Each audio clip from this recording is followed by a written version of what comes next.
ವೆಂಕಟೇಶ್ವರನ ಕತೆ ನಿಮಗೆಲ್ಲ ಎಷ್ಟು ಗೊತ್ತು? ಈ ಕತೆ ಆರಂಭ ಭೂಮಿ ಮೇಲೆ ಆಯ್ತಾ ಅಥವಾ ವೈಕುಂಠದಲ್ಲ? ವೆಂಕಟೇಶ್ವರ ಸ್ವಾಮಿ ಶಿಲೆ ಆದರೂ ಹೇಗಾದರೂ ಯಾರಾದರೂ ವಿಗ್ರಹ ಸ್ಥಾಪನೆ ಮಾಡಿದ್ರ? ಇಷ್ಟೋ ವಿಷಯ ಈ ವಿಡಿಯೋಲಿ ತಿಳಿಸ್ತೀನಿ, ಜೊತೆಗೆ ನನ್ನ ಎಕ್ಸ್ಪೀರಿಯನ್ಸ್ ಕೂಡ ಶೇರ್ ಮಾಡ್ತೀನಿ. ನಮಸ್ಕಾರ ಪ್ರಜೆಗಳೇ, ಇವತ್ತು ನಾವು ತಿರುಮಲ ಬೆಟ್ಟದ ಮೇಲೆ ಇದ್ದೀವಿ. ತಿರುಮಲ ಬೆಟ್ಟ ಅಂತೂ ಕಣ್ಣಿಗೆ ಕಾಣೋ ಸ್ವರ್ಗ, ನೀವೇನಂತೀರಾ? ಈ ವಿಡಿಯೋ ಮಾಡಿದ್ದು ನಾನು 9th ಏಪ್ರಿಲ್. ನಾವು ರಾತ್ರಿ 11:30 ಆಗಿತ್ತು ಬೆಟ್ಟಕ್ಕೆ ಬಂದಾಗ. ಕ್ರೌಡ್ ಏನಷ್ಟಿರಲಿಲ್ಲ, ಕಾಟೇಜಸ್ ಅಂತೂ ತುಂಬ ಬೇಗ ಸಿಕ್ತು. ಕೀಸ್ ತೊಗೊಂಡು ರೂಮ್ ಕಡೆ ಹೋದ್ವಿ. ಈಗ ನೀವು ನೋಡ್ತಿರೋ ವ್ಯೂ ಬಂದ್ಬಿಟ್ಟು ಮಾರ್ನಿಂಗ್, ಆದರೆ ನಾವು ರಾತ್ರಿ ತಿರುಮಲ ಸ್ಟ್ರೀಟ್ಸಲ್ಲಿ ಗಾರ್ಡನ್ ನೋಡಿದ್ವಿ. ಅದೇ ಈ ವಿಡಿಯೋ.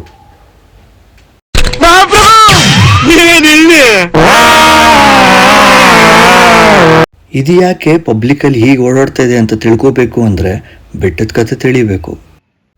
ನಮಗೆಲ್ಲ ಗೊತ್ತಿರೋ ಹಾಗೆ ದೇವಸ್ಥಾನ ಬಿಲ್ಡ್ ಮಾಡಿರೋದು ಶ್ರೀಕೃಷ್ಣ ದೇವರಾಯ ಅಂತ ಗೊತ್ತು, ಹೌದು ನಿಜ. ಆದರೆ ದೇವರ ಶಿಲೆ ಎಲ್ಲಿಂದ ಬಂತು? ಯಾರಾದ್ರೂ ದೇವಸ್ಥಾನ ಮೊದಲೇ ಕಟ್ಟಿರ್ಬೇಕಲ್ವಾ? ಇದನ್ನ ತಿಳ್ಕೋಬೇಕು ಅಂದ್ರೆ ಒಂದು ಪೌರಾಣಿಕ ಕಥೆ ಇದೆ, ಬನ್ನಿ ಹೇಳ್ತೀನಿ. ಪುರಾಣಗಳ ಪ್ರಕಾರ ಒಂದಾನೊಂದು ಟೈಮಲ್ಲಿ ಪ್ರಳಯ ಬಂದು ಭೂಮಿ ಪೂರ್ತಿ ನೀರೊಳಗಡೆ ಮುಳುಗೋಗಿರುತ್ತೆ.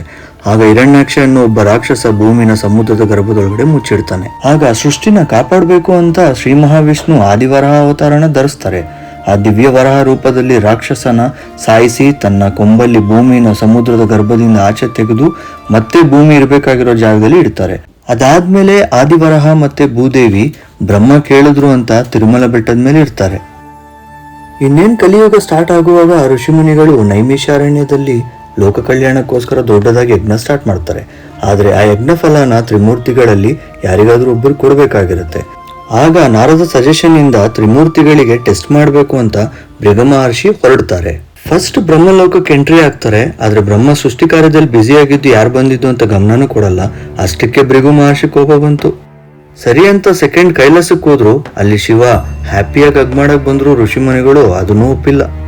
ಕೊನೆಗೆ ವೈಕುಂಠಕ್ಕೆ ಹೋದ್ರು. ಆದ್ರೆ ಅಲ್ಲಿ ವಿಷ್ಣು ಯೋಗ ನಿದ್ರೆಯಲ್ಲಿ ಇರ್ತಾರೆ. ಲಕ್ಷ್ಮೀ ದೇವಿ ಅವ್ರ ಕಾಲು ಒತ್ತುತ್ತಾ ಇರ್ತಾರೆ. ಅವ್ರು ಬಂದಿದ್ ನೋಡಿಲ್ಲ ಅಂತ ಕೋಪದಲ್ಲಿ ಭೃಗು ಮಹರ್ಷಿ ವಿಷ್ಣು ಎದೆಗೆ ಒದ್ರು.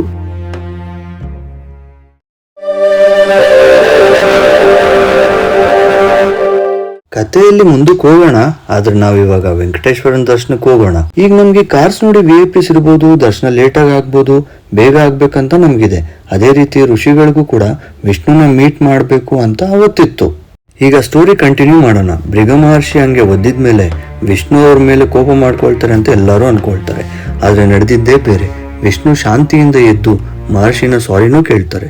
ಅದಾದ್ಮೇಲೆ ನನ್ನನ್ನಷ್ಟು ಜೋರಾಗಿ ಒದ್ದಿ ನಿಮ್ಮ ಕಾಲಿಗೆ ಏನಾದ್ರೂ ಏಟಾಯ್ತಾ ಅಂತಂತ ಕೇಳ್ತಾ ಅವ್ರ ಕಾಲ್ನ ಪ್ರೆಸ್ ಮಾಡಕ್ ಸ್ಟಾರ್ಟ್ ಮಾಡ್ತಾರೆ. ಇನ್ನೊಂದು ಟ್ವಿಸ್ಟ್ ಇದೆ, ಏನಂದ್ರೆ ಭೃಗು ಮಹರ್ಷಿಗೆ ಅವರ ತಪೋಶಕ್ತಿಯಿಂದ ವಿಪರೀತವಾಗಿ ಗರ್ವ ಇರೋದು. ಆ ಅಹಂಕಾರದ ಕಾರಣಕ್ಕೆ ಅವರ ಪಾದದ ಕೆಳಗಡೆ ಒಂದು ಸೀಕ್ರೆಟ್ ಕಣ್ಣಿತ್ತು. ಶ್ರೀ ಮಹಾವಿಷ್ಣು ಅವ್ರ ಕಾಲ್ನ ಪ್ರೆಸ್ ಮಾಡ್ತಾ ಇಂಟೆಲಿಜೆಂಟ್ ಆಗಿ ಅವ್ರ ತಮ್ಮ ಫಿಂಗರ್ ಯೂಸ್ ಮಾಡಿ ಜೋರಾಗಿ ಕಣ್ಣನ್ನ ಪ್ರೆಸ್ ಮಾಡ್ಬಿಡ್ತಾರೆ. ಆ ಪಾದದಲ್ಲಿದ್ದ ಕಣ್ಣು ಹೋದ್ಮೇಲೆ ಭೃಗು ಮಹರ್ಷಿಗಿದ್ದ ಅಹಂಕಾರ ಕಮ್ಮಿ ಆಯಿತು. ಸಡನ್ ಆಗಿ ಅವ್ರಿಗೆ ಜ್ಞಾನೋದಯ ಆಯಿತು. ತ್ರಿಮೂರ್ತಿಗಳಲ್ಲಿ ಸಾತ್ವಿಕ ಗುಣ ಇರೋ ವಿಷ್ಣು ತುಂಬಾ ದೊಡ್ಡವರು ಅಂತ ಅರ್ಥ ಮಾಡಿಕೊಂಡು ಯಜ್ಞ ಫಲನ ವಿಷ್ಣುಗೆ ಸೇರುತ್ತೆ ಅಂತ ಪ್ರಚಾರ ಮಾಡ್ತಾರೆ. ಭೃಗು ಮಹರ್ಷಿನ ವಿಷ್ಣು ಕ್ಷಮಿಸಿರ್ಬೋದು, ಆದ್ರೆ ವಿಷ್ಣು ಎದೆಯಲ್ಲಿ ವಾಸ ಮಾಡೋ ಲಕ್ಷ್ಮೀ ದೇವಿ ಆ ಅವಮಾನ ತಡ್ಕೊಳಕ್ ಆಗ್ಲಿಲ್ಲ. ಆಗ ಲಕ್ಷ್ಮೀ ದೇವಿ ಕೋಪಿಸ್ಕೊಂಡು ವೈಕುಂಠ ಬಿಟ್ಟು ಭೂಮಿ ಮೇಲೆ ಕೊಲ್ಲಾಪುರದಲ್ಲಿ ತಪಸ್ ಮಾಡಕ್ ಸ್ಟಾರ್ಟ್ ಮಾಡ್ತಾರೆ. ಲಕ್ಷ್ಮೀ ದೇವಿ ಇದ್ದೇ ಇರೋ ವೈಕುಂಠ ವಿಷ್ಣುಗೆ ನರಕ ರೀತಿ ಆಗುತ್ತೆ. ಆವಾಗ ವಿಷ್ಣು ವೈಕುಂಠ ಬಿಟ್ಟು ಭೂಮಿ ಮೇಲೆ ಲಕ್ಷ್ಮೀನ ಹುಡ್ಕೋಕ್ ಸ್ಟಾರ್ಟ್ ಮಾಡ್ತಾರೆ. ಹುಡುಕಿ ಸುಸ್ತಾಗಿ ವೆಂಕಟಾದ್ರಿ ಬೆಟ್ಟದ ಮೇಲೆ ಹುಣಸೆ ಮರದ ಕೆಳಗಡೆ ಇರುವೆ ಹುತ್ತದಲ್ಲಿ ರೆಸ್ಟ್ ಮಾಡ್ತಿರ್ತಾರೆ. ಹುತ್ತದಲ್ಲಿದ್ದ ಸ್ವಾಮಿ ಹಸಿವನ್ನು ತೀರ್ಸಕ್ಕೆ ಬ್ರಹ್ಮ ಮತ್ತೆ ಶಿವ ಹಸು ಮತ್ತೆ ಕರು ರೂಪದಲ್ಲಿ ಬರ್ತಾರೆ. ಆದ್ರೆ ಆ ಹಸು ಅವತ್ತಿನ ಚೋಳ ರಾಜಂದಾಗಿರುತ್ತೆ. ಸ್ಟೋರಿ ಕಂಟಿನ್ಯೂ ಮಾಡಕ್ ಮುಂಚೆ ಫಸ್ಟ್ ವಿಡಿಯೋ ನೋಡಿದ್ ನನ್ನ ತಮ್ಮ ನೆನ್ಪಿದಾನ? ಈ ಫಿಗರ್ ಎಲ್ಲೋ ನೋಡ್ದಂಗೈತಲ್ಲ, ನಂಗೂ ಹಂಗೆ ಅನ್ನಿಸ್ತಾ ಐತೆ. ಹೇಗಿದೆ ಅವನ ಹೇರ್ ಸ್ಟೈಲ್? ಹೌದು, ತಿರುಮಲದಲ್ಲಿ ಕೂದ್ಲಕ್ಕೆ ಕೊಡ್ತಾರೆ. ಬನ್ನಿ ಸ್ಟೋರಿ ಕಂಟಿನ್ಯೂ ಮಾಡೋಣ. ಆ ಹಸು ಡೈಲಿ ಸೀಕ್ರೆಟ್ ಆಗಿ ಬಂದು ಅದರ ಹಾಲು ಕಂಪ್ಲೀಟ್ ಆಗಿ ಹುತ್ತದಲ್ಲಿದ್ದ ವಿಷ್ಣುಗೆ ದಾರಿಯಾಗಿ ಸುರಿಯುತ್ತೆ. ಇದನ್ನು ನೋಡಿದ್ದ ಹಸು ನನ್ನ ಕೈಯಲ್ಲಿದ್ದ ಗೊಡ್ಲಿನ ತಗೊಂಡು ಬೀಸ್ತಾನೆ. ಆ ಹಸುನ ಕಾಪಾಡಕ್ಕೆ ವಿಷ್ಣು ಹುತ್ತದಿಂದ ಆಚೆ ಬರ್ತಾರೆ.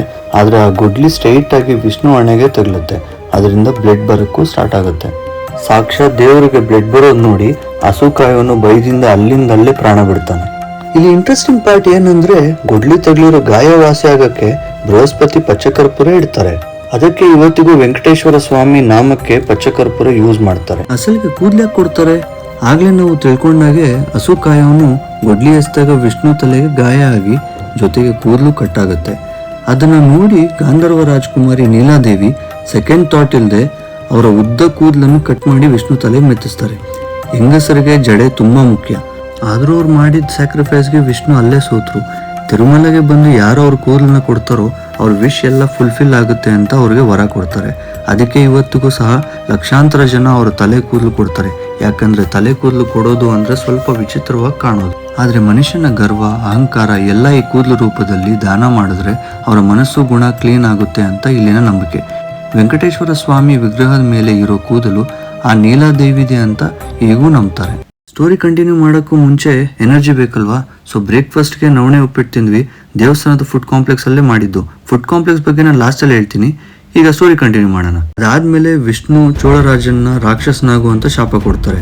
ರಾಜ ಕ್ಷಮೆ ಕೇಳಿದ ಮೇಲೆ ಮುಂದಿನ ಜನ್ಮದಲ್ಲಿ ನೀನು ಆಕಾಶ ರಾಜನಾಗಿ ಹುಟ್ಟಿಯಾ, ನಿನಗೆ ಪದ್ಮಾವತಿ ಅನ್ನೋ ಮಗಳು ಹುಡ್ತಾಳೆ, ಅವ್ರನ್ನ ನನ್ನ ವೆಂಕಟೇಶ್ವರನ ರೂಪಕ್ಕೆ ಕೊಟ್ಟು ಮದುವೆ ಮಾಡ್ತೀಯ ಅಂತ ವರ ಕೊಡ್ತಾರೆ.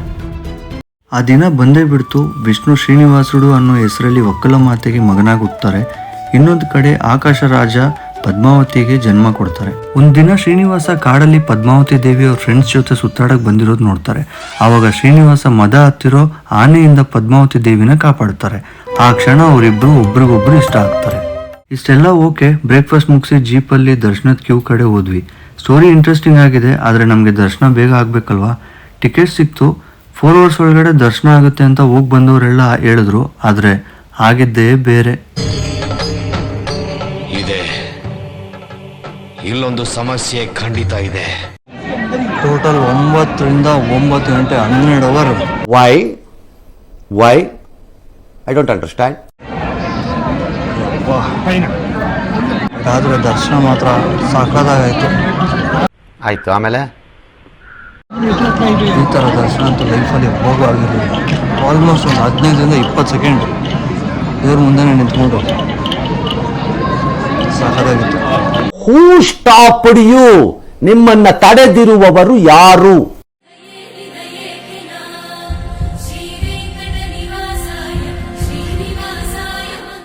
ವಿಡಿಯೋ ಸ್ಟಾರ್ಟಿಂಗಲ್ಲಿ ಹೇಳ್ದಂಗೆ VIPs ಇದ್ರು, ಶ್ರೀಲೀಲಾ ಬಂದಿದ್ರು ಅಂತ ನಮಗೆ ಗೊತ್ತಾಗಿದ್ದೆ ನೆಕ್ಸ್ಟ್ ಡೇ. ತಪ್ಪು ನಮ್ದು. ನಮ್ಗೆ ಆಲ್ರೆಡಿ ಆಪ್ಷನ್ ಇತ್ತು. ದರ್ಶನದ ಕ್ಯೂಗೆ ಹೋದಾಗ ಸ್ಟಾರ್ಟಿಂಗಲ್ಲಿ ಇದ್ದಿದ್ದು ರೂಮ್ಸಲ್ಲಿ ಹೋಗೋಕ್ಕೆ ಜನ ಇದ್ರು ಅಂತ ಲಾಸ್ಟಲ್ಲಿ ಇದ್ದಿದ್ದು ಕ್ಯೂಗೆ ಹೋದ್ವಿ. ನನ್ನ ತಮ್ಮ ಹೇಳಿದ ಮಾತು ಕೇಳ್ಕೊಂಡು ಲೇಟ್ ಆಯಿತು. ಹೊರಗೆ ಬಂದಮೇಲೆ ಒಂದು ಫೋಟೋ ತೊಗೊಂಡೆ. ಇದು ನನ್ನ ಫ್ಯಾಮಿಲಿ. ವಯಸ್ಸಾದ್ರೂ ನನಗೆ ನಮ್ಮಮ್ಮ ಮದುವೆ ಮಾಡ್ತಿಲ್ಲ. ನಿಮ್ಮ ಮನೇಲಿ ಹಿಂಗೇನಾ? ಇರ್ಲಿ ಬನ್ನಿ ಸ್ಟೋರಿ ಕಂಟಿನ್ಯೂ ಮಾಡೋಣ. ಮದುವೆಗೆ ಎಲ್ಲ ಸಿದ್ಧ ಮಾಡ್ಕೊಳ್ತಾ ಇದ್ರು. ಆದರೆ ವರನ ಕಡೆಯಿಂದ ಸಿಕ್ಕಾಪಟ್ಟೆ ಕನ್ಯಾ ಶುಲ್ಕ ಕೊಡಬೇಕು. ಅವಾಗ ಶ್ರೀನಿವಾಸ ಕುಬೇರನ ಹತ್ರ ಸಾಲ ಮಾಡ್ತಾರೆ. ಈ ಸಾಲ ತಗೊಳ್ಳಕ್ಕೆ ಸಾಕ್ಷಿಯಾಗಿದ್ದು ಸಾಕ್ಷಾತ್ ಬ್ರಹ್ಮ ಮತ್ತು ಮಹೇಶ್ವರ. ಕಲಿಯುಗ ಅಂತ ಆಗೋಷ್ಟರಲ್ಲಿ ಬಡ್ಡಿ ಸಮೇತ ಅಸಲು ತೀರಿಸ್ತೀನಿ ಅಂತ ಸ್ವಾಮಿ ಮಾತು ಕೊಡ್ತಾರೆ. ಅದಕ್ಕೆ ನಾವು ಉಂಡಿಯಲ್ಲಿ ಹಾಕೋ ಕಾಣಿಕೆ ಆ ಬಡ್ಡಿಗೆ ಸೇರುತ್ತೆ ಅಂತ ಹೇಳ್ತಾರೆ. ಶ್ರೀನಿವಾಸನ ಮತ್ತೊಂದು ಹೆಸರು ವಡ್ಡಿ ಕಾಸಲವಾಡು ಅಂತ ಕೂಡ ಕರೀತಾರೆ. ಶ್ರೀನಿವಾಸ ಮತ್ತೆ ಪದ್ಮಾವತಿ ಅವರ ಮದುವೆ ತುಂಬಾ ಗ್ರ್ಯಾಂಡ್ ಆಗುತ್ತೆ. ಅವಾಗ ಈ ವಿಷಯ ತಿಳ್ಕೊಂಡು ಲಕ್ಷ್ಮೀದೇವಿ ಆವೇಶದಿಂದ ಅಲ್ಲಿಗೆ ಬರ್ತಾರೆ. ನಾನು ಇರ್ಬೇಕಾದ್ರೆ ಇನ್ನೊಂದು ಮದುವೆ ಹೆಂಗ್ ಮಾಡ್ಕೊಂಡ್ರಿ ಅಂತ ಕ್ವಶನ್ ಮಾಡ್ತಾರೆ. ಒಂದ್ ಕಡೆ ಪದ್ಮಾವತಿ ದೇವಿ, ಇನ್ನೊಂದ್ ಕಡೆ ಲಕ್ಷ್ಮೀ ದೇವಿ. ಮಧ್ಯೆ ವಾದ ವಿವಾದ ಸ್ಟಾರ್ಟ್ ಆಯಿತು. ಮತ್ತೆ ಇಂಟೆಲಿಜೆಂಟ್ ಆಗಿ ಕಲಿಯುಗದಲ್ಲಿ ಭಕ್ತರನ್ನ ರಕ್ಷಣೆ ಮಾಡಬೇಕು ಅಂತ ಇದೇ ರೈಟ್ ಟೈಮ್ ಅಂತ ಶ್ರೀನಿವಾಸ ಇನ್ಮೇಲೆ ಶಿಲೆಯಾಗಿರ್ಬೇಕು ಅಂತ ಫಿಕ್ಸ್ ಆಗ್ತಾರೆ. ಅದಾದ್ಮೇಲೆ ಲಕ್ಷ್ಮೀ ದೇವಿ ಶಾಂತರಾಗಿ ಸ್ವಾಮಿಯವರ ಎದೆಯಲ್ಲಿ ಶಾಶ್ವತವಾಗಿ ನಿಂತೋದ್ರು. ಆದರೆ ಪದ್ಮಾವತಿ ದೇವಿ ಮಾತ್ರ ಸ್ವಾಮಿಯವರ ಇಷ್ಟದ ಪ್ರಕಾರ ಬೆಟ್ಟದ ಕೆಳಗಡೆ ತಿರ್ಚಾನೂರಲ್ಲಿ ಅಲುಮೇಲು ಮಂಗ ಅಂತ ಸ್ಥಾಪನೆ ಆದ್ರು. ಈಗ ನಾವಿಲ್ಲಿ ನೋಡ್ತಾ ಇರೋದು ವರಹಸ್ವಾಮಿ ದೇವಸ್ಥಾನ. ಇಲ್ಲಿನ ಸ್ಥಳ ಪುರಾಣ ಪ್ರಕಾರ ಮೊದಲು ನಾವು ವರಹಸ್ವಾಮಿ ದರ್ಶನ ಮಾಡಿ ಆಮೇಲೆ ಶ್ರೀನಿವಾಸನ ದರ್ಶನ ಮಾಡಿದ್ರೆ ನಾವು ಕೇಳ್ಕೊಂಡಿದ್ದಾಗತ್ತೆ. ಯಾಕೆಂದ್ರೆ ಶ್ರೀನಿವಾಸನಿಗೂ ಮುಂಚೆ ಈ ಜಾಗದಲ್ಲಿ ಇದ್ದಿದ್ದು ವರಹಸ್ವಾಮಿ. ಶ್ರೀನಿವಾಸ ಇಲ್ಲಿರೋದಕ್ಕೆ ಅವ್ರ ಹತ್ರ ಪರ್ಮಿಷನ್ ಕೇಳಿ ಈ ಮಾತನ್ನ ಕೊಟ್ಟಿರ್ತಾರೆ. ಈ ಸ್ಟೋರಿನೇ ವರಹಸ್ವಾಮಿ ಮತ್ತು ಶ್ರೀನಿವಾಸನ ಕನೆಕ್ಷನ್. ಬನ್ನಿ ಟೆಂಪಲ್ ಸುತ್ತಮುತ್ತ ನೋಡೋಣ. ಈಗ ನಾವು ಮಾದಾ ಸ್ಟ್ರೀಟ್ ಎಂಟರ್ ಆಗ್ತಾ ಇದ್ದೀವಿ. ಇಲ್ಲಿ ಯಾವುದೇ ರೀತಿ ಫುಟ್ವೇರ್ ಅಲೋ ಮಾಡಲ್ಲ. ಯಾಕೆಂದ್ರೆ ಟೆಂಪಲ್ ಎಕ್ಸ್ಟೆನ್ಷನ್ ಮತ್ತೆ ಇಲ್ಲಿ ದೇವರ ಮೆರವಣಿಗೆನೂ ಮಾಡ್ತಿರ್ತಾರೆ. ಸ್ವಾಮಿ ಸೇವೆಗೆ ಅಂತ ತುಂಬಾ ಜನ ಬರ್ತಾರೆ. ಇಲ್ಲಿ ಆರೆಂಜ್ ಸ್ಯಾರಿಯಲ್ಲಿ ಯಾರು ಕಾಣಿಸ್ತಾ ಇದ್ದಾರೋ ಇವರು 3 months ಮುಂಚೆ ಆನ್ಲೈನಲ್ಲಿ ಸೇವೆ ಬುಕ್ ಮಾಡ್ಕೊಳ್ತಾರೆ. 7 days ದೇವರ ಸೇವೆಯಲ್ಲಿ ಇರ್ತಾರೆ. ಅದರಲ್ಲಿ ಒಂದಿನ 1 ಶಿಫ್ಟ್ ದೇವರ ಮುಂದೆ ಭಕ್ತಾದಿಗಳು ನೋಡ್ಕೊಳ್ಳೋ ಕೆಲಸ ಇರುತ್ತೆ. ಈ ಸೇವೆ ಬುಕ್ಕಿಂಗ್ ಜೆಂಟ್ಸ್ ಮತ್ತು ಲೇಡೀಸ್ಗೆ ಇಬ್ಬರಿಗೂ ಇರುತ್ತೆ. ದೇವರ ಹತ್ರ ಇರೋ ಶಿಫ್ಟಿಗೆ ಬರೀ ಲೇಡೀಸ್ಗೆ ಮಾತ್ರ ಅಲೋ ಮಾಡ್ತಾರೆ. ನಾನು ಆಗ್ಲೇ ಹೇಳ್ದಂಗೆ ದೇವಸ್ಥಾನದ ಅನ್ನಪ್ರಸಾದ ಕಾಂಪ್ಲೆಕ್ಸ್ಗೆ ಬಂದ್ವಿ. ಇದರ ಡೀಟೇಲ್ ಇನ್ಫಾರ್ಮೇಶನ್ ಕೊಡ್ತೀನಿ. ಎಂಟರ್ ಆಗ್ತಾ ಇದ್ದಂಗೆ ಒಂದು ಬ್ಯೂಟಿಫುಲ್ ಪೇಂಟಿಂಗ್ ಕಾಣಿಸುತ್ತೆ. ಇದ್ರ ಬಗ್ಗೆ ನಿಮ್ಗೆ ಏನಾದರೂ ಗೊತ್ತಿದ್ರೆ ಕಮೆಂಟ್ ಮಾಡಿ.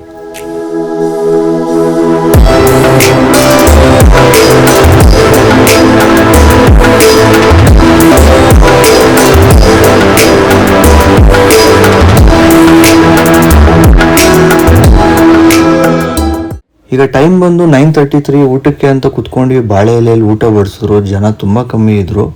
ಅನ್ನಪ್ರಸಾದ ಕಾಂಪ್ಲೆಕ್ಸ್ ಅಲ್ಲಿ ಬ್ರೇಕ್ಫಾಸ್ಟ್, ಲಂಚ್, ಡಿನ್ನರ್ ಇರುತ್ತೆ. ಬ್ರೇಕ್ಫಾಸ್ಟ್ ಬಂದು 8:30 to 10:30 ಇರುತ್ತೆ. ಅದಾದ್ಮೇಲೆ 10:30 ಇಂದ 4 o'clock ವರೆಗೂ ಲಂಚ್ ಇರುತ್ತೆ. ಅದಾದ್ಮೇಲೆ 4 to 5 1 hour ಬ್ರೇಕ್ ಇರುತ್ತೆ.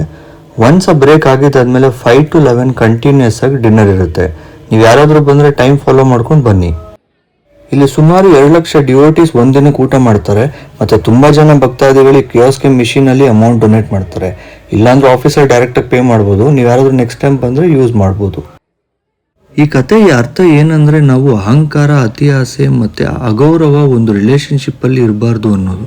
ಯಾಕೆಂದ್ರೆ ಕೋಪದಿಂದ ತಗೊಂಡ ಡಿಸಿಷನ್ ಯಾವಾಗ್ಲೂ ಒಬ್ಬರಿಂದ ಇನ್ನೊಬ್ಬರಿಗೆ ದೂರನೇ ಮಾಡೋದು. ಈ ವಿಡಿಯೋನ ಇಲ್ಲಿಗೆ ಎಂಡ್ ಮಾಡ್ತೀನಿ. ನಿಮ್ಗೆ ಯಾರಿಗಾದ್ರೂ ವಿಡಿಯೋ ಇಷ್ಟ ಆಗಿದ್ರೆ ಲೈಕ್ ಮಾಡಿ, ಶೇರ್ ಮಾಡಿ, ಸಬ್ಸ್ಕ್ರೈಬ್ ಮಾಡಿ. ಇಷ್ಟ ಆಗಿಲ್ಲ ಅಂದ್ರೆ ಖಂಡಿತ ಡಿಸ್ಲೈಕ್ ಮಾಡಿ. ಮುಂದಿನ ವಿಡಿಯೋಲಿ ಇನ್ನಷ್ಟು ಇನ್ಫಾರ್ಮೇಶನ್ ತಗೊಂಡ್ಬರೋವರೆಗೂ ನಾನು ಹಳೆ ವಿಡಿಯೋಸ್ನ ಮತ್ತೆ ಅದನ್ನೇ ತಿರುಗಿಸಿ ನೋಡ್ತಾ ಇರಿ.